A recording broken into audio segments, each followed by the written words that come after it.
ఈ ఇబ్బంది అన్నా కూడా మన భారతదేశంలో మనకి ఉద్యోగాలు దొరుకుతున్నాయి, అవకాశాలు ఉంటున్నాయి. మనం కొంచెం ఉన్న స్కిల్కి కొంచెం నైపుణ్యం యాడ్ చేసుకుంటే ఖచ్చితంగా మంచి అవకాశాలు ఉంటాయి. దయచేసి చిన్న చిన్న పిల్లల్ని వదిలిపెట్టి దూరంగా వెళ్ళొద్దు. అమ్మమ్మలు, తాతలు, నాయనమ్మలు, తర్వాత మేనత్తలు, పిన్నులు, పెద్దమ్మలు పిల్లలు పెంచుతున్నారు, చాలా చక్కగా పెంచుతున్నారు, పాపం చాలా ప్రేమగా చూసుకుంటున్నారు.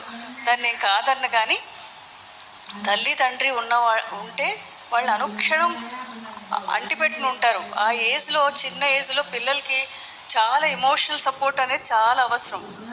అంటే కేవలం తల్లిదండ్రులు అంటే తిండి, ఆహారం, బట్టలు ఇవ్వడమే కాకుండా ఒక ఎమోషనల్ సపోర్ట్ అంటే ఒక స్థైర్యం, మానసిక స్థైర్యం. నాకు ఏదన్నా అయింది అంటే అమ్మ ఉంది, చూసుకుంటుంది. నాకు ఏదన్నా డీలాగా అనిపించింది, ఇవాళ మార్కులు తక్కువ వచ్చినాయి, నాకు మనసు డీలాగా పడింది అంటే ఓ అమ్మని